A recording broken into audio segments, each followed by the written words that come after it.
오늘 시편 63편 1절에서 7절 입술의 찬양은 물된 동산을 만든다. 시편 강해 몇 년 전에 한번 했던 거예요. 근데 지금 코로나가 가라앉으면서 다시 시편을 통해서 힘을 얻기 바랍니다. 시편은 다윗이 가장 많이 썼는데 탄식의 시예요. 탄식. 너무나도 고통스럽고 힘들고 그 가운데 썼던 시가 시편이에요. 저도 병원에 아파서 입원할 때 그때 시편을 좀 읽으면 구구절절이 제 얘기 같은. 그래서 어려울 때 꼭 시편 한번 읽어보시기 바랍니다. 그런데 시편 설교의 마지막 하이라이트 또는 시편 설교에 쫙 깔려있는 주제는 다윗의 춤이에요. 춤. 시편 설교를 통해서 다윗은 그래도 하나님께서 동행해 주시고 다시 회복시켜 주시고 이기게 하셔서 마지막에는 덩실덩실 춤추는 그런 인생 왕 가문이 되었다는 사실입니다.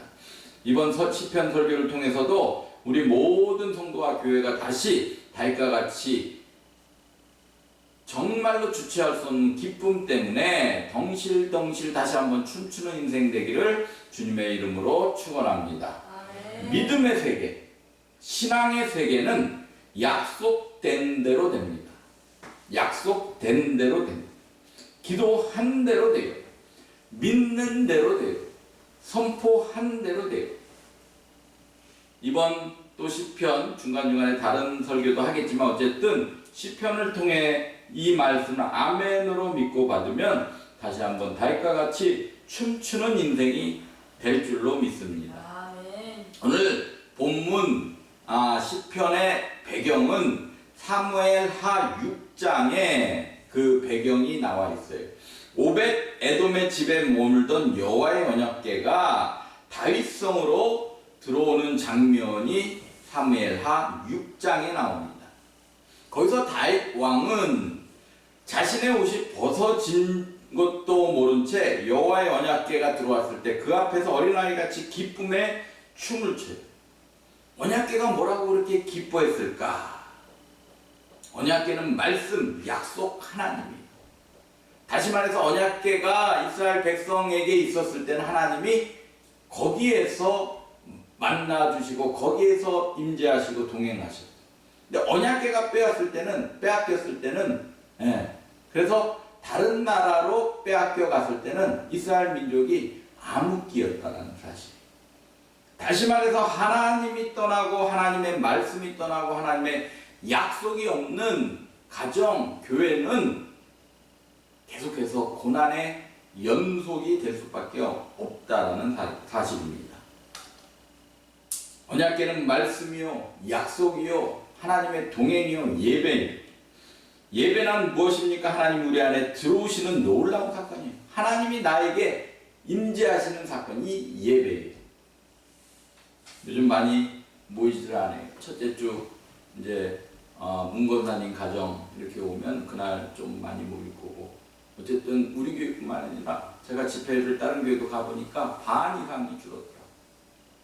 근데 분명히 성경은 두세 사람이 모인 곳에 내가 함께 하겠다 그랬어요. 두세 사람. 근데 지금 보니까 한 10명은 돼요. 이 예배는 하나님이 동행하시는 그런 사건입니다. 나를 만드시고 나의 구원자고 완벽한 치유자여 모든 것이 가능한 능력자, 마귀 사단이 무서워 벌벌 떠는 전능자, 그 하나님이 우리 안에 들어오는 놀라운 사건이 바로 예배라는 거예요. 찬양할 때도 좀 기쁘게 하시고 박수도 좀 치시고, 무슨 영화 관람 온 것도 아니고 이왕 예배 드리는 거 좀 기쁘게, 그래서 힘을 좀 얻고 가는 그런 예배가 앞으로 되기를 바랍니다. 아멘. 하나님이 우리 안에 들어오시면, 예배가 먼저 살아나면 좋은 일, 복된 일이 생겨요. 영육간의 질병이 치유돼요. 묶이고 닫힌 문제가 열리고 풀리게 됩니다. 아멘. 흉악의 결박이 풀어지고 어둠과 저주가 사라지게 돼요. 이게 예배라는 사실이에요. 영적 세계란 말이에요. 그냥 구경하다 가면 절대 안 돼요. 그래서 하나님을 만나고 모시고 하나님을 예배한 사람이 행복한 기쁨을 누릴 수 있게 되는 것입니다. 예배는 하나님이 우리 안에 들어오시는 놀라운 사건이에요. 하나님이 들어오신 기쁨과 행복과 감동이 생긴다는 사실이에요. 히브리서 13장 15절에 이건 한번 같이 읽어봐요. 시작. 그러므로 우리는 예수로 말미암아 항상 찬송의 제사를 하나님께 드리자. 이는 그 이름을 증언하는 입술의 열매니라. 찬송이 뭐라 그랬어요? 제사. 찬송이 뭐예요?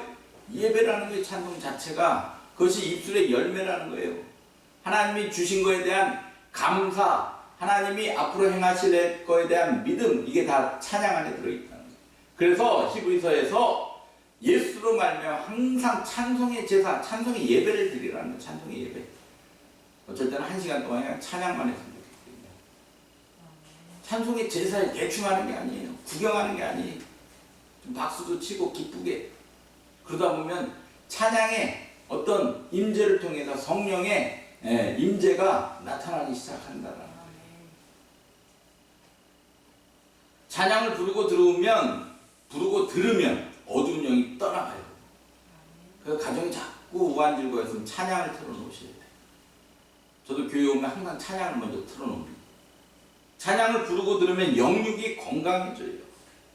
입술의 찬양은 우리의 삶을 물된 동산으로 만들어요. 물된 동산. 구약 성경을 보면 물된 동산이라는 표현이 이사야, 예레미야서에 나와요. 이사야서 58장 11절에 여호와가 너를 항상 인도하여 메마른 곳에서도 내 영혼을 만족하게 하며 내 뼈를 견고하게 하리며. 어디에서요? 메마른 곳에서도. 너는 물된 동산 같겠고 물이 끊어지지 아니하는 샘 같을 것이라. 물이 계속 마르지 않는다라는 거예요. 그러니까 공급이 된다라는 거예요. 뭐 하면? 찬양하면. 예레미야 31장 11절 12절에도 여호와께서 야곱을 구원하시되 그들보다 강한 자의 손에서 속량하셨으니 그들이 와서 시온의 높은 곳에서 찬송하며 여호와의 복 곧 곡식과 새 포도주와 기름과 어린 양의 때와 소의 때를 얻고 크게 기뻐하리라. 그 심령은 물된 동산 같겠고 다시는 근심이 없으리로다 할지어다. 그 심령이 물된 동산 같겠고 다시는 근심이 없으리로다 할지로다. 찬양할 때 이런 역사들이 나타난다라는 사실입니다. 물된 동산이란 다시 말해서 물이 귀한 중동 나라 입장에서 보면 천국 같은 환경이에요. 천국 같은 환경. 물이 있으면 식물이 잘 자라요.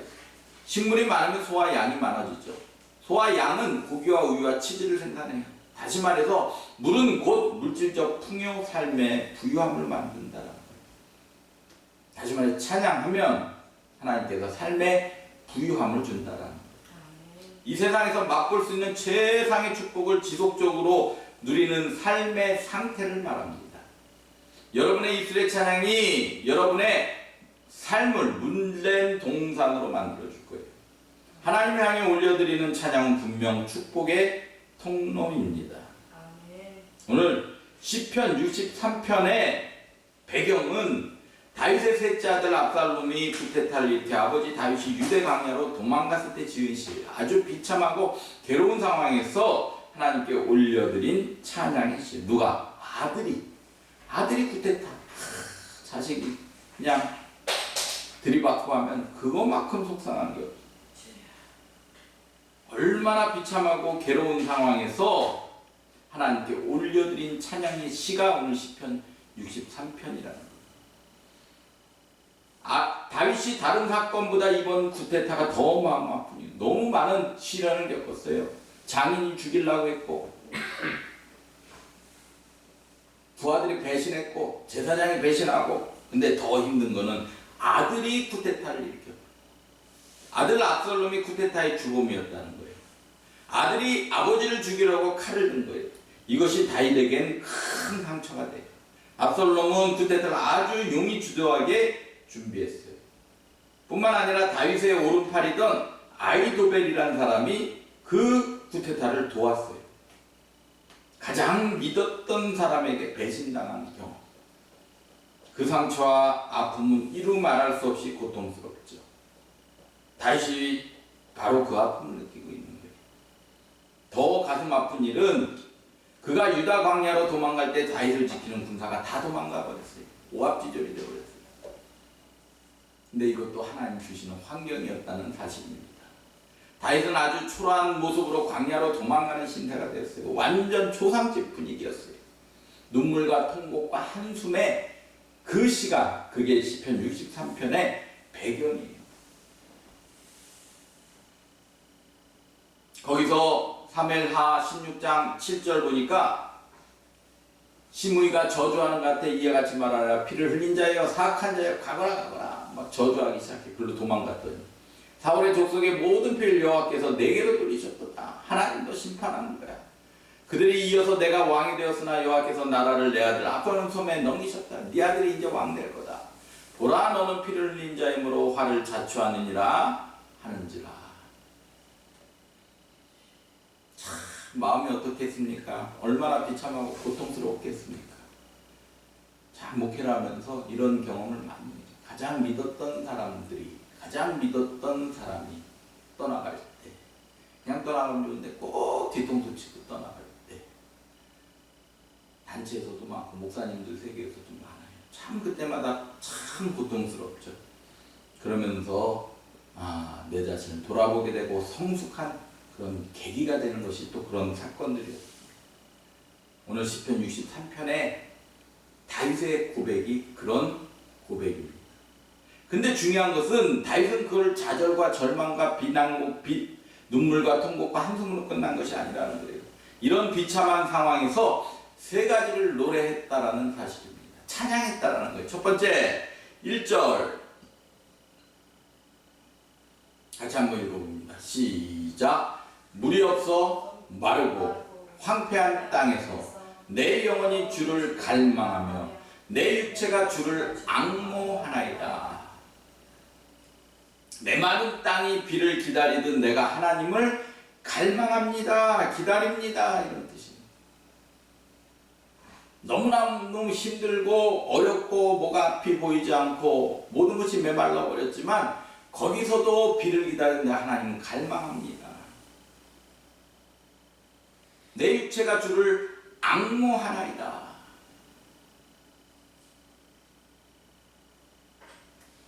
두 번째 7절 다윗은 또 뭘 찬양했나? 주는 나의 도움이 되셨으면 내가 주의 날개의 그늘에서 즐겁게 부르리이다. 아직 나타나지 않는 하나님과 도우심과 은혜를 미리 감사하고 찬양했다. 아직까지는 다윗의 환경은 풀리지 않았어요. 아까 말씀드린 그런 환경이요.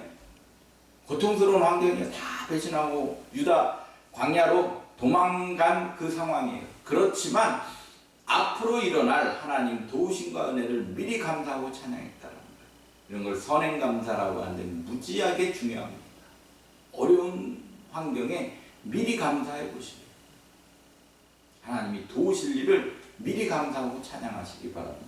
아멘. 세 번째 9절 10절에 나의 영혼을 찾아 멸하려 하는 그들은 땅 깊은 곳에 들어가며 칼의 세력에 넘겨져 승냥이 먹이가 되리라. 하나님의 공의의 보응을 통한 악인의 패배를 선포합니다. 내가 지금 이렇게 비참하지만 거꾸로 하나님의 공의와 보응을 통해서 그 악인들은 패배할 것이다 선포해요. 선포기도.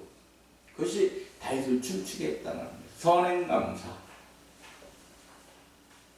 인생의 위기, 불행, 아픔, 시련, 실패가 찾아왔을 때 심세한탄하고 사랑과 하나님 원망하고 불평하지 말고 다윗과 같은 그런 세 가지 신앙적 행동을 하라고 말씀하고 있어요.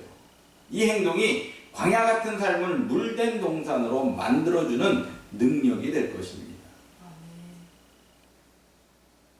오늘 갑작스러운 불행과 위기, 고난이 찾아와 인생 광야에 내몰리게 되면 그때부터 간절히 하나님을 바라보고 더 간절히 하나님을 예배하고 기도하고 찬양하시기 바랍니다. 그것이 여러분들에게 돌파구가 되고 생명줄이 될 것입니다. 광야가 어딥니까? 깊은 어둠이 있는 곳, 고통스러운 곳, 뭔가 마음을 숨기거나 기댈 곳이 없이 외로운 곳, 그래서 하나님의 존재가 보이지 않는 곳, 음성이 너무나 명확히 들리는 곳, 하나님의 작은 움직임조차 너무나 정확히 보이는 곳, 그것이 광야예요. 인생 광야에 내몰릴 때 다윗처럼 하나님에 대한 갈망, 소망, 배고픔을 가지고 더 강력하게 하나님을 찬양, 예배하고 기도하고 가까이 가고 다가서시면, 그러면 광야가 물된 동산이 될 줄로 믿습니다. 아멘. 첫 번째, 찬양했다라는 게 찬양했다. 그 어려운 고난 속에도 찬양했더니, 기대했더니 물된 동산이 되었다는 사실입니다.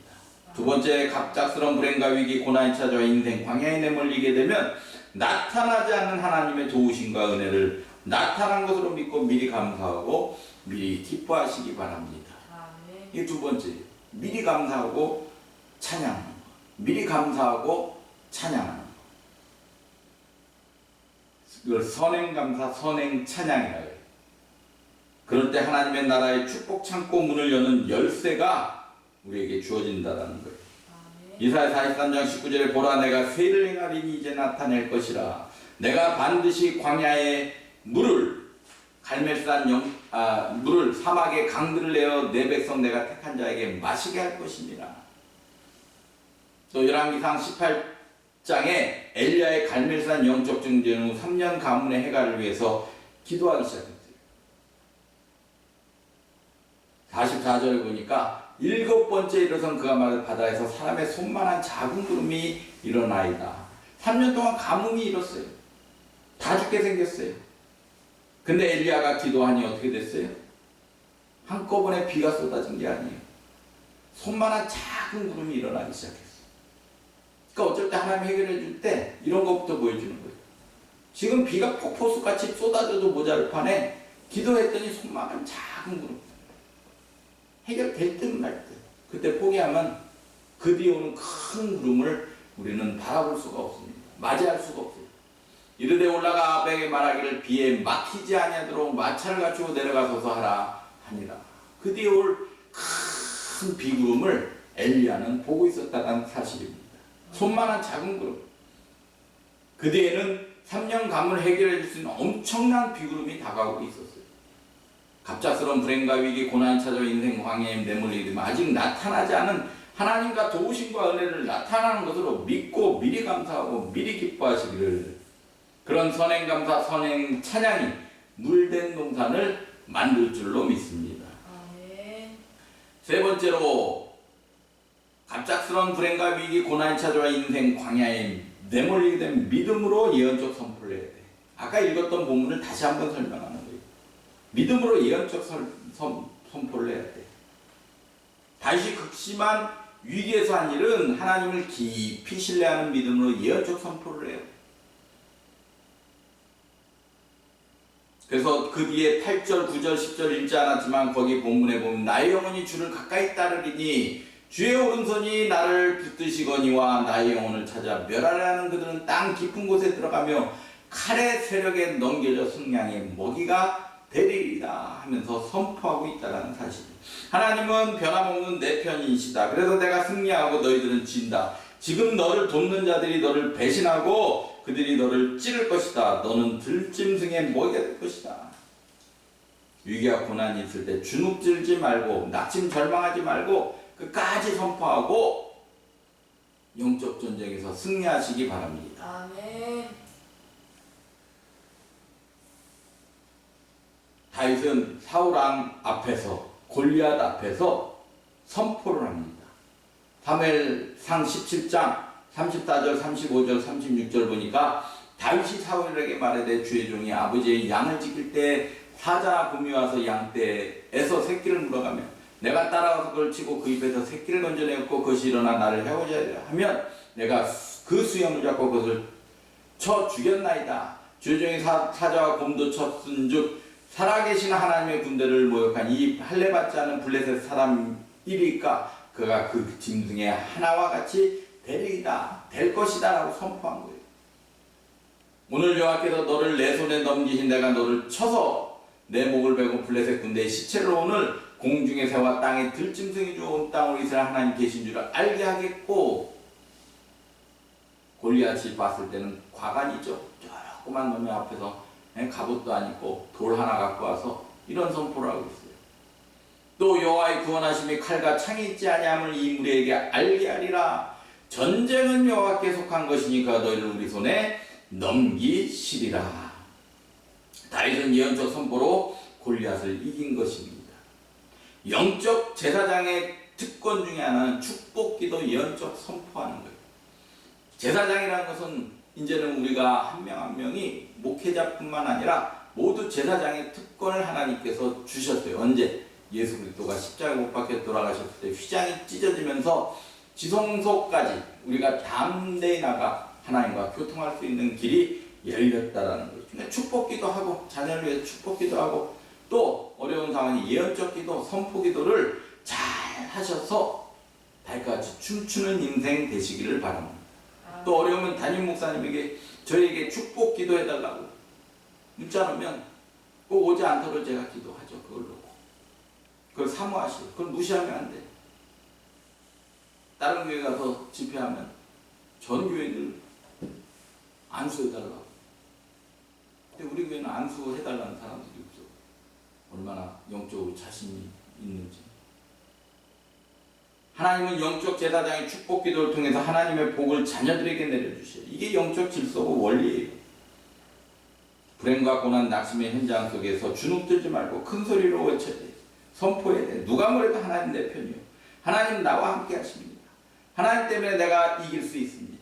제 우승자는 너가 아니라 나다. 이스라엘 찬양 물된 동산을 만듭니다. 위기의 순간일수록 궁지에 몰릴수록 큰 고난이 찾아올수록 더 강력한 찬양과 예배를 올려드리고 선행감사, 선행 찬양하시고 영적 선포를 하시기를 주님의 이름으로 축원합니다. 축원합니다. 우리 찬양합니다. 그럼에도 불구하고